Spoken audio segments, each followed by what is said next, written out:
So he's got to be the best one. Yeah, I love a bit of Christian Bale. He's awesome. I still don't think that you could beat Michael Keaton though as Batman. Anybody agree with that? Amazing. Yeah. He's coming back. In the Flash. Yeah. It's a dream. That's going to be awesome. Yeah. It's only like 30 plus years in the making. Come on, mate. Number one, hi, we've got a question. Hi. Rocking the Superman t-shirt as well, by the way. We're on go. We met yesterday, we talked about Honor Society. Yes, nice. I was going to ask you, you've been in so many movies and stuff, what's your favorite role? What's my favorite role? Any of your movies, yeah. Oh man, my favorite role, probably Red Mist. Probably from Kick-Ass, because when I was making Superbad, it was my first movie ever. I was plucked from high school. I didn't really think anything was going to come from it, you know? I was kind of just there, and I shot the movie, and then I went back to high school for 8 months, and didn't expect it to come out and be a big thing. So when I booked Kick-Ass, I was like, oh, okay, people are paying attention, people care, and I put a lot of effort and work into it. And like I said, it was kind of a dream for a 19-year-old kid to play a superhero, so I would probably say Red Mist and the motherfucker. Thank you very much. Yeah, thanks, man. Nice to see you again. Love Red Mist. Give it up for Superman. Tune number 2. Hi, brother. Hello. Is there been a role that you've turned down that you've later gone on to regret? That's a great question. I went and auditioned for Zombieland, and I had this therapy session. I had a couple mental breakdowns beforehand because it was like right post Superbad, and I was getting McLovin in the streets a lot, and people were touching me, and I was a 18 or 19-year-old kid, so it was very overwhelming and intense. And I think going for the director's session was just like too much for my brain to handle in that moment, and I kind of just pulled out through panic attacks. And the movie was amazing. I don't know if I would have gotten it. I just know that like I auditioned and I got the call back and I got the director's session, and I bowed out, and that was one that I think about pretty often. Yeah. You'd have been epic in that. Give it a round of applause for that question. Great question. What role was it for in Zombie? What's that? Do you remember what role it was for? The Jesse Eisenberg role. Oh, amazing. Not the Woody Harrelson role. Sliding in as Bill Murray, just exactly. as him. We're going to come to Stu. Hi. Hey, we're back. Yeah, I'm back. We've got 17 minutes to kill, right? Yeah, please, ask away. So you and Sean William Scott played two iconic roles for two different generations. Did you get on set, and then could you see yourself coming back together in the future for anything else? 100%. Sean was one of the nicest people I've ever worked with. He was so nice, he made me feel like an asshole. That's how nice he was. It was really cool to see that because he was Stifler, you know? And I was McLovin, and there was definitely a little a relation there, and I was happy to see like how his career blossomed and how nice of a guy he was 10, 12, 13 years after American Pie. But I remember him coming to set with like really big tattoos, and he's like, my big regret was getting tattoos because I have to sit in the makeup chair for 2 hours before everyone else. He told me to never get tattoos. I did not follow that at all. But I loved him. I would love to work with him again. Who would you have played in American Pie? Wow. Whoa. Yeah. We're back to the pie. The pie. Gotta play the pie. Jason Biggs would have loved that, man. Sorry. Are we happy with that, Jack? You're happy with that? Give her a round of applause. That's it, yeah. Jennifer Coolidge's character? That was a proper McLovin answer right now. Thanks, man. Yeah. I love it. Love role models. We all love role models, right? Yeah. Woo. What's a whispering guy? Guys. It's the vagina, right? You made me answer that in front of a child. You knew what you were doing. Yeah. Unbelievable. You did. Something wrong with it. Sicko. Number one. Hi, I'm James. I'd like to say that Kick-Ass is your favourite role because it's certainly what I've really enjoyed to see you in. Oh, thank you. Matthew Vaughan's one of my favourite directors as well. What was it like to work with him? He was amazing. Very dry sense of humor. Knew exactly what he wanted to do. I wish he did the second one. You know, that was, I feel like, the biggest down. Kick-Ass 2 is great, and I love it, but like the first one is just so unique, you know? And so I think I was just a little bummed that he didn't do the second one, and I think maybe he learned that as well, and he did all the Kingsmen after, you know? But he was absolutely fantastic. He doesn't miss. He's one of the best directors out there. I think his style is great, and as you see, Kick-Ass 1, it was fantastic. Oh, thanks, man. Thank you. We're sharing the love for Kick-Ass 1. Give a round of applause to our questions. Now, with Augie and Role Models, he was very into the LARPing scene, which is very similar to the cosplay scene that we have here at Comic-Con. What are some of the most amazing costumes that you've seen that you go, wow? I was really impressed with the Red Dead Redemption costumes. We were talking about this backstage when I was walking over here to come to this panel.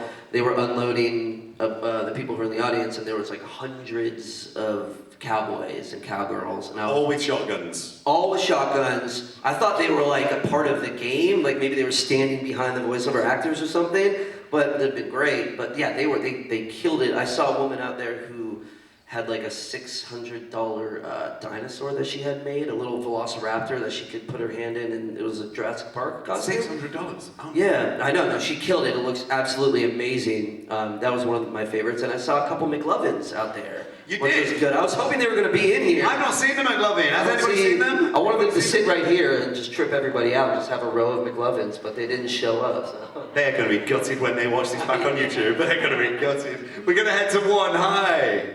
Hello, I'm Andreas. So I was wondering, since your costume in Kigas was made out of rubber, did you use it for anything else? Don't make me say it in front of the audience. You're the one who's making everyone think it, man. You say it. How dare you? Not what you're thinking about, no. I would never. I'm a good man. My fiance is here. We keep that information private. Thank you. Give it up for Andreas. I'm so sorry that Britt's here because we're going to play a little game in a moment. Oh, no. With Chris. Oh, no. Called We could bring her up here and she can do it with us, too. Never Have I Ever. Uh-oh. What do you reckon? We're going to do a deep dive and see how way, and then you can elaborate. Britt, you can come play with us if you want. We're going to head to 2. Hey. Just given the kick out of film in the UK, did anyone take advantage of the lower drinking age? Oh, yeah. Oh, yeah. Kool-Aids, oh, yeah. Definitely. That was also one of my favorite reasons why I loved the movie was I was 19, I got to move out from my parents' house, live on my own out in London, drink a lot. I made friends with some people and they lived in Brighton, so I would go to Brighton back and forth on the weekends and drink a lot. I drank a lot of Jack and Cokes back then. That was my drink of choice for some weird reason. But yeah, I was an alcoholic for 2 months. What's your go-to drink right now? Tequila soda. Yes, brother, we'll go for that, The man. healthy way. We're getting older. We gotta take care of our bodies. Yeah, we'll do that. Yeah. Let's go to 2. Hi. Sorry, me again. So sorry, I know there's children here, but basically, it's a question about bad neighbours. Yeah. So that's Uh-oh, I might know where you're going with this. that scene where you're all making dildos. Did Yes. anyone actually make one from their own, or was No! it fake? No, because they were all too big. Too small. We're all too small. No, definitely not. That would be insane. But great question. Great question. Give it up for Real sicko, that one. Well, we've got time for 1 or 2 more of your questions. If you do want to pose them, please feel free. Let us know on our stands 1 or 2. However, as we get to it, All right. do you guys want to see our wonderful Christopher Mintz-Plasse play a little game of Never Have I Ever? Woo! There's your paddle, brother. Woo! So as it will show up on screen, you've got a never on one side Yep. and have on the other side. Let's see how you react to some of these questions, and then we might deep dive a little bit more into them. Sweating. I'm getting clammy up here. So is Britt right now. How's wedding planning coming on, by the way, guys? Are we all good? It's good, yeah. Have you set a date yet? We're thinking summer, that everyone doesn't give a fuck about this. We're thinking about getting married in summer 2024. Woo! We'll plan it soon. We'll go. Okay, right. You're gonna host it? You're gonna officiate my wedding? Let's do it, brother. All right. I'll be there. Yeah. I'll be there. Right, okay, let's go. I'll start you in easy, and then we'll take it from there. Never have I ever walked out of a movie theatre. Have? Which movie? Oh man. Oh, This see, is gonna- this is the point. You see, you're going. This is gonna hurt. This might hurt people's hearts. I have a thing called AMC A-Lister, which you pay $25 a month at an AMC and you can see 12 movies a month for free. So you feel more inclined to leave movies because you didn't really pay for it. I walked out of Avatar 2. Oh no! Everyone who's gonna get an autograph later is not going anymore. No, but then I walked out after an hour. I was a little tired, and then I used my AMC A-lister, and I went and I finished it. I finished the second half of the movie. Woo! Woo! Beautiful. Excellent. I just hurt everyone's heart with that one. Yeah, they got a little bit quieter. Love it.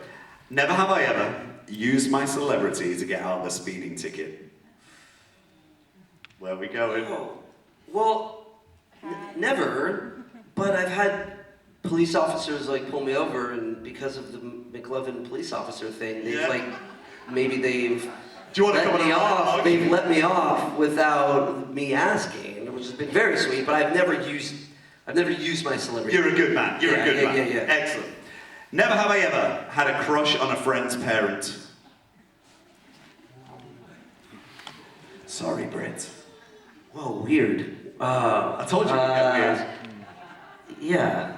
But I was like 12, and she was attractive, and you were just like, oh, you know, so she was like her mid-30s or something like that, you know? She looked good. Whatever, this is a weird question. It makes me uncomfortable. What was the friend's name? John. John's mom has got it going on. Yeah. Love it. Never have I ever worn Crocs.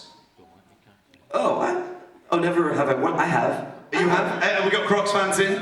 They're cozy and comfortable. There is something wrong with you. Yeah. Never have I ever been thrown out of a bar. Not because of the way I've acted, but because I was there for too long. It was closing time. Closing time. Yeah. So I've never got thrown out. I'm a good drunk. I'm a good blackout. Oh, you are? Okay, because there's different ways. So you either turn into like a violent drunk, or a really offensive drunk, or a giggly drunk. Yeah. I'm a giggler. I'm a giggly drunk, yeah. Never have I ever used someone else's toothbrush without them knowing. What part of my body? Because I wouldn't use it on my mouth. That's gross. But if someone pissed you off and you would do it as a prank, so maybe I have. Nah, I never have. And I've never walked out of Avatar 2 either, guys. Yay! Gotta win you back for that one. Never have I ever fooled around in a bathroom with someone during a party. I mean, yeah. I have. Yeah. Other people are around. It's all good. Yeah, you lock it. It's okay. This is a weird one. Celebrity parties. I told you it would. Never have I ever gotten a tattoo that I regret. Let me examine. We've got Calvin and Hobbes. We've got Calvin and Hobbes. No, I don't regret any of them. There's an interesting story with this Bior. It's a matching one I got from my friend. It means something. But this got in an argument with a person, and me and my friend got a cease and desist letter sent against us. And she was like, you have a tattoo that stands "Bring Your Own Rapist," is what she thought it meant. And it didn't mean that at all. So for a moment I was like, maybe I gotta remove this one and get this one out of here. But no, nothing after that I regret. Why would he bring your own rapist? Because she was a very intense person. And she, this is a kind of a story of how I met my fiance, that we met at a party, and she came back to my place. Nothing happened. She was in town from Nebraska, and I got a knock on my door at 5 in the morning, the first night that we met, and there were 5 police officers outside of my house. And I opened up the door, and they said, we got a call that you kidnapped a woman. My fiance! And it was the girl that called the cops on me. She saw a break in my Uber, and she thought that I kidnapped the girl. And so she thought that this meant that. Very intense. It's a great meeting story. We've been together ever since. But yeah, so she called the cops on me because she thought I kidnapped a girl, and she's my fiance, so. That's next level. It's next level. There's a lot to that story. You guys can ask me if we meet later. It's definitely intense ending the Q&A with a story about the police getting called on me. Well, let's try and make it nice and light and airy. Yeah. Never have I ever, last one. Had what? Never have I ever joined the Mile High Club. Oh, no, never. Oh! Never. No, have you? That would have been Rockstar. I know, I'm not. No, not that much of a Rockstar. Yeah. Has anyone here? Has anybody here? Nice. The first time I didn't want to hear a woo. We got it. We love the woos. Well, ladies and gentlemen, we hope you have loved a wonderful panel with Chris. Have you enjoyed it? Thank you, guys. We got deep. We got deep. Do you want to do something really special? Do you want to get in the world's biggest selfie with McLovin himself? Oh, yeah. If you are all able, can we invite you to please be upstanding and bring yourselves in down towards our central You stage. guys are gonna Those be of you at the my back, right now. guys, bring yourselves in because we can then crop the top. Beautiful. Bring yourselves in and bring yourselves down. We'll get you into a position where you guys can see. Hey, Charlie, you all good? Excellent job. Perfect. Do you want to slide on? Come on then, let's slide on. Perfect. We're going to go rock star with this, and seeing as this is my son Charlie, and Chris has been dying to meet Charlie. So are we all right to get Charlie in the picture? Let's do that. You slide on that side, Charlie. You slide on that side. There we go. Right. Here we go. We all set. Let's test this. Okay. Right. In your brightest, smiliest faces, ready? Rockstar, hands up. Let's go. Say super bad. Give it up, ladies and gentlemen. Christopher mintz-plasse. Make sure you go check him out downstairs at his autograph station and